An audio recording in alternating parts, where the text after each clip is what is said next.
तो जो भी बच्चे जो है 12वीं कक्षा के बाद जो है क्या करना चाहते बच्चों, बी फार्मेसी या तो डी फार्मेसी करना चाहते, उनके लिए जो है क्या होता है भाई, पीपीएचडी 2026 की इंट्रेंस एग्जाम जो है होना है, उसके बारे में कंप्लीट डिटेल जो है इस वीडियो में अपन हेलो एवरीवन, आई होप आप सभी लोग बहुत अच्छे होंगे और उन्हीं बेहतरीन तरीके से आप सभी लोगों की पढ़ाई चल रही होगी और करना तो पड़ेगा मेरे भाई। क्यों? क्योंकि अभी भाई आप लोगों का अगर 12वीं आपने एग्जाम दिला रखे हैं, ठीक है, तो आपके पास अगला ऑप्शन क्या है, आप जो क्या पीपीएचडी की एग्जाम जो दिला सकते हो। पीपीएचडी एग्जाम दिलाने के बाद अब जो है बी फार्मेसी या डी फार्मेसी में एडमिशन जो है ले सकते हैं। तो कंप्लीट डिटेल देखेंगे कि कब तक डेट है, कितनी फीस लगेगी, क्या क्या पढ़ना पड़ेगा, कब होगा एग्जाम, पूरी चीजें अपन देखेंगे। तो ध्यान से यहाँ पर देखते चलेंगे पूरी चीजें को बच्चों।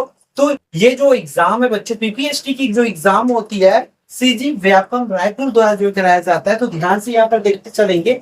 सबसे पहले अपन परीक्षा का परिचय देख लो। सबसे पहले इस परीक्षा को दिलाओगे तो इस परीक्षा का नाम क्या है, इसको जो पीपीएचडी का एग्जाम है उसको भैया क्या बोला जाता है, फार्मेसी एंट्रेंस एग्जाम। जो फार्मेसी का एंट्रेंस एग्जाम होता है उसी को पीपीएचडी के नाम से भाई जाना जाता है। इसको ध्यान देंगे और इसको करने के बाद, इस एग्जाम को दिलाने के बाद या तो आप बी फार्मेसी कर सकते हो या तो डी फार्मेसी जो है आप कर सकते हैं। ठीक है, तो वन बाई वन देख लेते हैं कि बी फार्मेसी क्या होता है, कौन लोग कर सकते हो, उसमें क्या क्या जॉब आप कर सकते हो। उसी तरह अगेन डी फार्मेसी क्या होती है, डी फार्मेसी करके आप मतलब क्या जॉब कौन कौन पढ़ सकते हैं, ये सब कुछ अपन डिटेल देख लेते हैं। तो ये भाई बी फार्मेसी क्या है, ये सबसे पहले अपन पहला सवाल यही, क्योंकि पता तो नहीं होगा भाई हमें से बहुत से ऐसे 50 to 60 70% बच्चे होते हैं जिसको नॉलेज नहीं होता। नॉलेज किनको होता है, जिनके घर में इनके या उनके पेरेंट्स, उनके बड़े भाई भैया अभी कोई ना कोई रिलेटिव अगर होते हैं इस फील्ड पे तो उनको पता होता है। बट जिनको पता नहीं रहता है मैं उसको बता दूं कि बी फार्मेसी क्या होता है भैया, ये 4 साल का डिग्री कोर्स होता है। 4 साल की, जैसे आप बीएससी एमएससी करोगे वैसे ही ये भाई आपका क्या है, डॉक्टरी के फील्ड में है।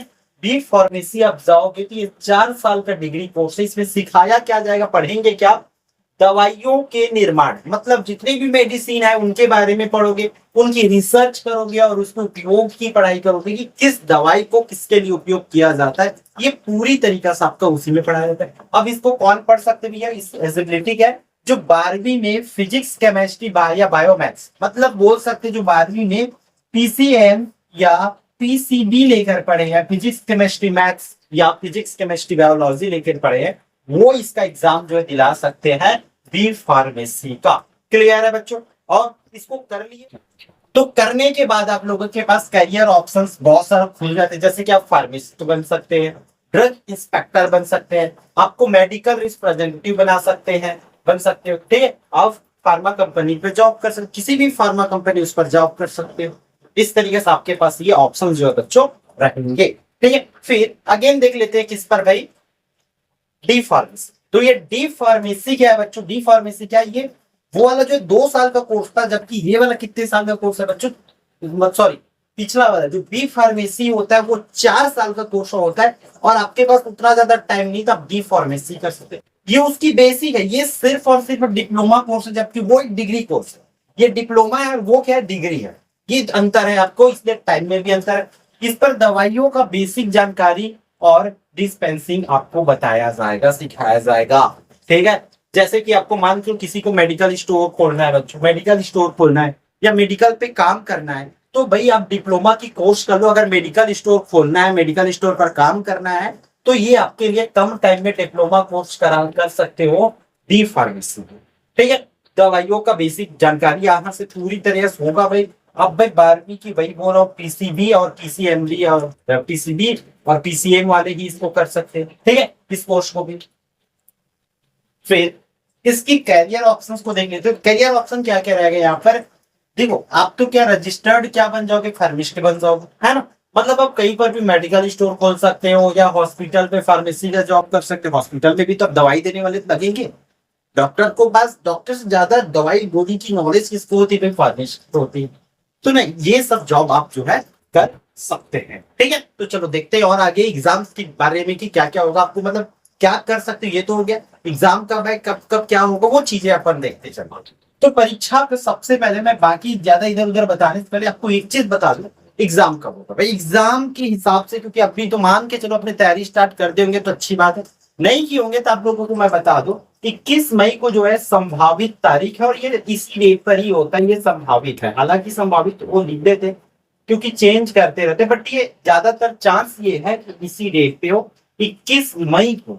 21 मई, अभी आप अप्रैल पे जा रहे हो, अप्रैल, उसके बाद आते मई, मतलब लगभग आपके पास भी अब मई की भी लास्ट में हो जाए, तो इतने दिनों में आप पढ़ सकते हो, क्योंकि सिलेबस वही पढ़ना है। मैं आपको बता देता हूँ, सिलेबस आपको वही पढ़ना है जो आपने 11th और 12th में पढ़ रखी है। 11th और 12th 2 साल की सिलेबस को आपको तीनों सब्जेक्ट को अच्छे से रगड़ के पढ़ना है, देन डेफिनेटली आपका जो है हो जाएगा। तो यहाँ भाई वो एग्जाम का टाइम भी है कि 10 बजे से 11 बजे के बीच में जो एग्जाम हो रहा है। तो परीक्षा का तारीख कब है? 21 मई तक। आवेदन की, इसका फॉर्म कैसे डालना है ये आप लोगों को बता दो कि फॉर्म भैया कैसे डलेगा। तो फॉर्म आपका ऑनलाइन डलेगा। कहाँ पे डलेगा? आप किसी भी कंप्यूटर सेक्शन में चले जाना या खुद से डालना है। खुद से डालना है तो आप ये व्यापम cgstate.government.in लिख लो, ये वहां पर आप जाकर खुद को रजिस्टर करके फॉर्म डाल सकते हैं, या किसी भी कंप्यूटर सेक्शन, कंप्यूटर जो सेंटर है वहां पर जाकर के आप इसका फॉर्म डलवा सकते हैं। मतलब खुले ऑनलाइन फॉर्म ही डलेगा, ऑफलाइन तो कोई चांस नहीं है। ठीक है, इसका और भी डेट देख लो भाई, ये डेट ज्यादा जरूरी है। फॉर्म डलना कब से स्टार्ट हो गया? 6 मार्च से फॉर्म डलना स्टार्ट हो गया है, और ये फॉर्म कब तक डलेगा? 6 अप्रैल तक। मतलब मुश्किल से आपके पास 4 से 5 दिन बच्चों बाकी है, उतने में आपका माइंडसेट क्लियर कर लो। और भी यूट्यूब वीडियो से देख लो कि भाई डी फार्मेसी होता क्या, उसको करने क्या क्या फायदा, और भी डिटेल चाहो देख सकते हो। मैं जितना कोशिश किया कि जितना आपको जानकारी डिलीवर कर सकता हूँ शॉर्ट टर्म में, उतना आपको बता दिया हूँ। तो 6 अप्रैल तक का फॉर्म जो है डाल सकते हो, और उस पर मान चलो फॉर्म डालते समय कुछ गलती हो गया तो आपको जो है 7 से 9 अप्रैल तक, तो मतलब 7, 8, 9 3 दिन का टाइम बीच में दिया जाएगा। 7 तारीख, 8 तारीख, 9 तारीख, वहां पर आप उसको करेक्ट कर सकते हैं, है ना, उसको सुधार सकते हो। अगर मान चलो फॉर्म भरते टाइम कुछ गलती हो गया तो ठीक। अब भाई पता है पेपर 21 तारीख को होगा, पेपर 21 तारीख को होगा, तो भाई एडमिट कार्ड तो चाहिए। एडमिट कार्ड कहाँ आएगा भैया? एडमिट कार्ड कहाँ आएगा सर? तो एडमिट कार्ड जी आप लोगों का डाउनलोड करना पड़ेगा, ऑनलाइन आ जाएगा आपके मोबाइल में, मैसेज भी आ जाएगा, लिंक भी आ जाएगा। कब भाई? 21 मई को एडमिट कार्ड आ जाएगा। सॉरी 21 को तो पेपर है भैया, 11 मई को आपका आ जाएगा एडमिट कार्ड। उसी एडमिट कार्ड में आपका पेपर कहाँ रहेगा वो पता चल जाएगा। हाँ, पेपर कहाँ होता है? जनरली पेपर कहाँ होता है बच्चों? जिला मुख्यालय में, जिला हेड की हेड क्वार्टर में होता है, डिस्ट्रिक्ट हेड क्वार्टर में होता है। तो आपका जिला मुख्यालय जहां भी होगा, जैसे कि आप बिलासपुर जिले के, तो आपको बिलासपुर में होगा। अगर आप रायपुर जिले को, तो रायपुर में ही होगा। अब दुर्ग से तो दुर्ग में होगा, राजनांदगांव के तो राजनांदगांव में होगा। मतलब जिस जिले से हो उसी जिले के जिला मुख्यालय में ही आपका जो पेपर कराया जाएगा। ठीक है, यहाँ तक क्लियर है? परीक्षा केंद्र भी क्लियर है? 1 बाय 1 अगर कुछ छूट जाती तो कमेंट करके जरूर बताएंगे। ठीक है, पहले तो कंप्लीट वीडियो देख लो भाई। हाँ भाई, इसके लिए क्या करना पड़ेगा? अब पेपर दिला रहे हो तो पैसा तो लगेगा, शुल्क तो लगेगा बच्चों। शुल्क जो है ऑनलाइन देना होगा, शुल्क जो है ऑनलाइन पे करना होगा। कितना कितना करना है मैं आगे बताऊंगा वीडियो में, बट ये जो है ऑनलाइन देना पड़ेगा, ऑनलाइन देना पड़ेगा भाई, ऑनलाइन पेमेंट करना पड़ेगा। और खुद के अकाउंट से आपको करवा लेना है, अकाउंट आपको डलवाना रहेगा।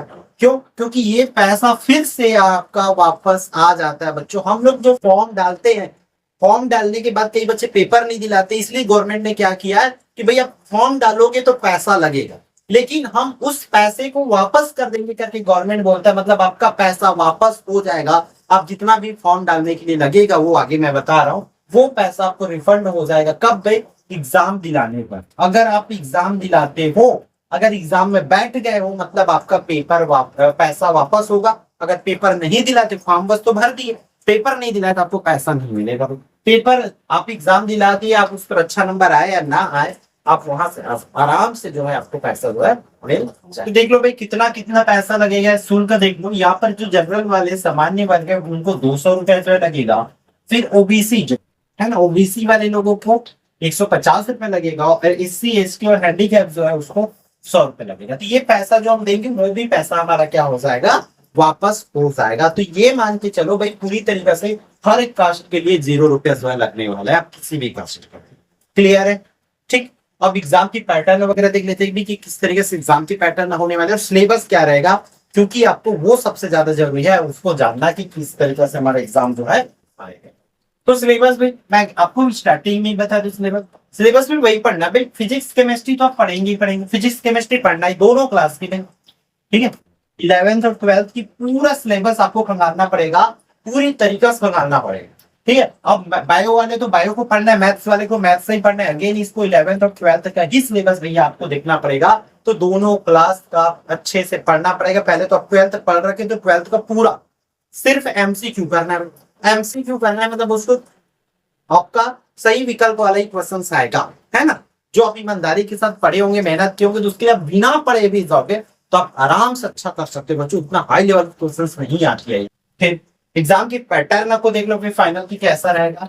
100 क्वेश्चन रहेगा, वो 100 क्वेश्चन कैसा रहेगा, एमसीक्यू रहेगा। एमसीक्यू मतलब सही विकल्प रहेगा, सही विकल्प रहेगा भाई 4 ऑप्शन रहेगा और negative mark, no negative mark मतलब नो नेगेटिव मार्क। 100 क्वेश्चन रहेंगे, 100 नंबर के रहेंगे, बस 100 नंबर का पेपर होगा। और अब भाई मान के चलो आपका 70-80 नंबर आप ले आते हो, इसके बीच में नंबर ले आते हो तो आपको गवर्नमेंट सीट मिलने की चांस हो सकती है, हो सकता है 90, इससे ज्यादा नहीं, मतलब 80-85-80 तक आ गया, ठीक है।